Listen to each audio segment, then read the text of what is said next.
جی دوست صاحب، یہ بتائیے گا کہ پشاور کی بات کریں تو پھولوں کا شہر کہا جاتا تھا اس کو، لیکن حالیہ کچھ دنوں میں جو ہے وہ حالات بڑے ناسازگار ہو گئے ہیں، قتل عام جاری ہیں، وارداتیں ہو رہی ہیں، حساس علاقوں میں بھی ہو رہی ہیں، دن دہاڑے ہو رہی ہیں، لوگ اپنے ساتھ جو ہے وہ پستول پراتے ہیں، لہراتے ہیں.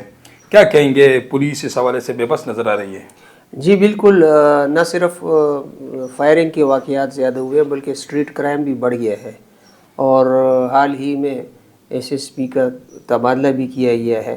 اس سے پہلے بھی دعوے کیے جاتے رہے کہ ہم پیٹرولنگ کر رہے ہیں اور سٹیزن پولیسنگ ہے، لیکن مشاہدے میں یہ آیا ہے کہ بجائے کریمنلز کو کنٹرول کرنے کے جا بجا جو ہے ناکے لگائے جاتے ہیں، اور صرف بائکس رائڈرز کو جو ہے تنگ کیا جاتا ہے پیسوں کے لیے، یا رکشہ ڈرائیورز کو تنگ کیا جا رہا ہے.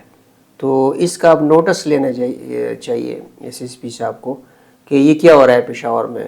دن دہاڑے 7 لوگوں کو قتل کر دیا گیا. آج جو ہے پشاور ہائی کورٹ کے سامنے ریڈ زون میں جو ہے فائرنگ ہوئی ہے، اور ایک بندہ اسلحہ لہراتا ہوا آگے اور ایک بندے کو گولی مار دی. وہ تو موقع پر گرفتار کر لیا گیا اس کو، لیکن اگر اس قسم کے علاقوں میں آسانی کے ساتھ بندہ اسلحہ لے کر آ سکتا ہے، تو پھر ہماری جو ایڈمنسٹریشن ہے اور پولیس ہے تو یہ کیا کر رہی ہے. اور خصوصی طور پہ وزیر اعلیٰ صاحب بھی اسی ریڈ زون میں رہتے ہیں، تو ان کو بھی نوٹس لینا چاہیے کہ ان کے ارد گرد یہ کیا ہو رہا ہے. مطلب صوبائی حکومت کی پشاور شہر کے اندر اندرون شہر جو ہے رٹ نظر نہیں آ رہی. تو یہ بڑا جو ہے دہشت گردی کی جنگ تو ہے، لیکن یہ بڑی الارمنگ صورتحال ہے ہماری پولیس کے لیے، ایک چیلنج ہے. اور آئی جی صاحب کو بھی اب اس کا نوٹس لینا چاہیے. پشاور کے شہری جو ہے شام کے بعد گھر سے اب نہیں نکل پا رہے، تو یہ بڑی شہر کے اندر بہت سیریس صورتحال ہے. اچھا دوست صاحب، اس کے لیے کیا ہونا چاہیے؟ پولیس میں نئے کچھ کیونکہ وہ آلریڈی تجربات کریں، جیسے آپ خود کہہ رہے ہیں کہ سٹی پیٹرولنگ فورس ہے، ابابیل فورس ہے، لیکن اس کی کارکردگی بھی نہ ہونے کے برابر ہے. ہم دیکھتے رہتے ہیں پچھلے 20-15 سال سے ہم وہ سیف سٹی کا سن رہے ہیں، اور سیف سٹی اب تک نہیں بن سکا. اب کہتے ہیں کہ اس کا آغاز کر دیا گیا ہے، لیکن یہ کوئی اتنا بہت بڑی سائنس تو نہیں ہے کیمرے لگانا. اور وزیر اعلیٰ صاحب جو ہیں بار بار کہتے ہیں کہ پیسے بہت ہیں ہمارے پاس کام کے لیے، تو کام نظر نہیں آ رہا. اب اس سیف سٹی کو مکمل ہو جانا چاہیے اس پروجیکٹ کو، اور کیمرے آپ کے اگر مطلب صحیح طریقے سے لگے ہوں، لیکن پھر اس پہ رسپانڈ کا ریشو کیا ہے. کیمرے تو ہمیں دکھا رہے ہیں، مطلب جہاں پہ بھی واقع ہو جاتا ہے اس کی سی ٹی وی فوٹیج تقریباً اب مل جاتی ہے. اس حد تو ٹھیک ہے، لیکن اس پہ کوئک رسپانڈ کتنا ہے آپ کا؟ مطلب آپ نے دیکھا وہ رنگ روڈ والا واقعہ کہ 6-7 بندے ایک گاڑی کو گھیرے ہوئے ہیں اور فائرنگ کر رہے ہیں، اور اس ساری کارروائی میں 4-5 منٹ سے زیادہ لگ جاتے ہیں. اور پھر لازمی بات ہے کہ 10-15 منٹ میں یہ لوگ نکلے ہوں گے، تو انہوں نے آنے کے لیے کون سے راستے استعمال کیے، اور پھر وہ کتنی آسانی سے وہ شہر سے نکل گئے. تو اب اس پہ سوچنا ہوگا. سیف سٹی کا مطلب صرف یہ نہیں ہے کہ آپ کیمرے لگا دیں اور آپ کو نظر آئے. یہ تو پرائیویٹ شہری بھی کیمرے لگا سکتے ہیں اور اس میں فوٹیج آ جائے کرے گی، لیکن اس پہ رسپانڈ کتنا ہے، رسپانڈ کا ریشو آپ کا کیا ہے؟ اچھا دوست صاحب، ایک یہ بھی کہا جا رہا ہے کہ پولیس والے یہ بھی کہتے ہیں اکثر اوقات کہ نفری کی جو ہے ان کو کافی کمی کا سامنا کرنا پڑ رہا ہے. تو واقعی نفری کم ہے؟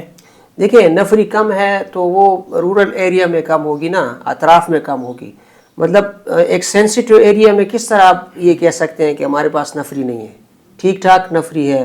مطلب جس ایریا میں یہ واقعہ ہوا ہے آج، تو اس کے ارد گرد تو ساری پولیس پڑی ہوئی ہے.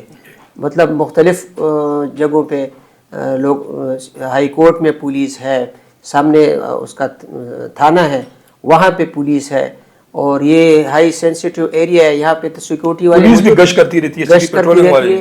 اور شہر کے اندر تو کم از کم یہ پرابلم نہیں ہونی چاہیے کہ وہ کم ہے، نفری کم ہے آپ کے پاس. اگر آپ دیہاتی علاقے میں یہ کہتے ہیں تو وہ ممکن ہے کم ہو، لیکن یہ ریشو تو رہا ہے. لیکن جب آپ کام کرتے ہیں تو پھر وہ نظر آتا ہے. اچھا دوست صاحب، ایک صاحب تو یہ حالات اس طرح کے ہیں، اللہ کرے کہ حالات ہمارے ٹھیک ہو جائے. ہمارے ملک بالخصوص اگر ہم اپنے صوبے اور اپنے شہر کی بات کریں